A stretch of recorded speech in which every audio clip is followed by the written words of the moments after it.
Coming up on Mountain News this morning, a vigil is held for the victims of the mass shooting in Louisville as 911 calls from that day are released. And the mayor of Louisville calls for action from Congress and the state legislature to avoid similar tragedies in the future. Dedicated to Eastern and Southern Kentucky, this is WYMT Mountain News This Morning. Good morning, I'm Keaton Hall. The time is 4:59 and a half, 30 seconds or so if you want to call it that way.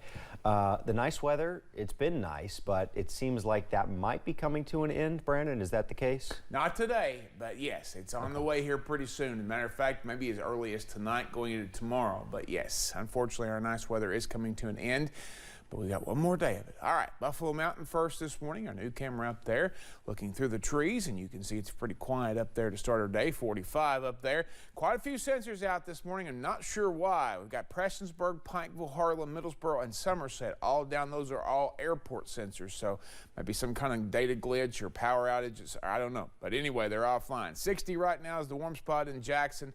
Everybody else in the low to mid 40s and 50s out there this morning. So looks like our cool spot is Jonesville at 41, warm spot Jackson at 60. The out the door forecast is going to feature again possibility for some warmer air today. A last big surge before some rain chances come into play starting tonight and tomorrow. And we could see a few rumbles of thunder tomorrow as well. Keaton? 82 feels like summer. Thanks, Brandon. Yesterday, a community-wide vigil was held to mourn the 5 people who were shot and killed by their co-worker at a downtown Louisville bank earlier this week. It came the same day as audio from the dramatic 911 calls was released. In them, we can hear the terror from employees pleading for help. We do want to warn you that some of the audio may be disturbing. Jared Hill reports. Who have provided comfort. There were tears and prayers as Louisville came together to honor the 5 people killed in the Old National Bank mass shooting on Monday. These are irreplaceable Kentuckians taken far too soon by a senseless act of violence that is certainly making me feel heartbroken, and I think all of us torn. Oh my God, I just watched it on the TV. Chilling 911 calls reveal the fear and desperation from those who witnessed the horror that day. This one from a woman who was on a Zoom call with bank executives when the shooting started. This video's still going. Oh my God, I can't see anything now except for someone on the ground. Another one came from a woman who was hiding in the bank. 8 or 9 people have been shot. I'm in a closet hiding. Was that shots fired? Yes, it is. 2 of the 8 people injured in Monday's shooting are still in the hospital. That includes Louisville police officer Nicholas Wilt, one of the first to respond just 3 minutes after the 911 calls came in. Those who worked with Wilt back when he was a firefighter describe him as community service oriented. Absolutely not surprised that he wasn't among the first, and he was going to do whatever he could to save people. Wilt was shot in the head by the gunman and is still in critical condition. Another responding officer shot and killed the suspect shortly after Wilt was injured. Students at Wilt's former high school got together yesterday to show their support for the officer and his family. Jared Hill, CBS News. Police say among those 911 calls was also one from the suspect's mother, warning the operator her son had a gun and was heading towards the bank.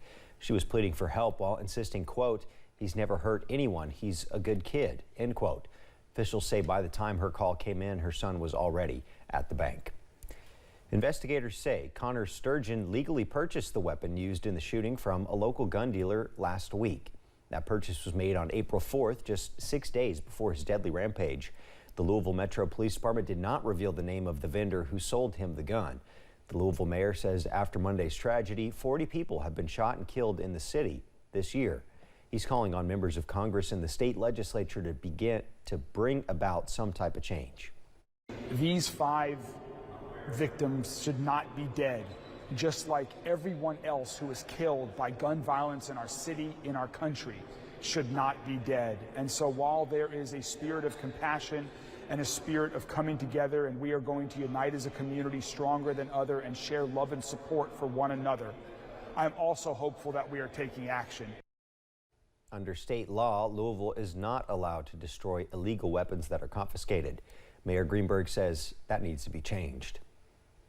The guns used in the shooting could eventually be put up for auction by the Kentucky State Police. Officials with the Richmond Police Department talked about the process, and they say it takes things on a case-by-case basis. Kentucky law says state police receive guns and ammunition confiscated by or abandoned by every law enforcement agency. If it is not used for official use, it will be sold at public auction only to federally licensed firearms dealers. If we are having to get rid of the firearms, all of our firearms that we have from cases and for auction, they all go to Kentucky State Police. So when they go to the Kentucky State Police, the KSP will operate under their regulations for what can be auctioned. Again, if it's an evidence item, many times we do not send that to KSP unless it's going to be destroyed. The Louisville Police Department might handle these situations differently, but for police in Richmond, when a case is closed and they hand over a murder weapon to KSP, they usually get a court order or put a note for the gun to be destroyed. Republican candidate for governor Kelly Craft released a new statewide ad yesterday called Woke. In it, she calls for the Kentucky Department of Education to be dismantled. She also says it's time for Education Commissioner Jason Glass to go. There are great folks in the Department of Education, but they've been silenced. They've been silenced by this woke commissioner that is appointed by the governor. We want to make certain that, on election day, that if Commissioner Glass does the right thing, he'll resign. If not, then on inauguration day, I'm going to do the right thing and fire him. Kraft says we should be teaching our children the ABCs, not the CRTs, as in critical race theory. You can see the full interview with Kraft on Issues and Answers Monday night at 7 on WIMT.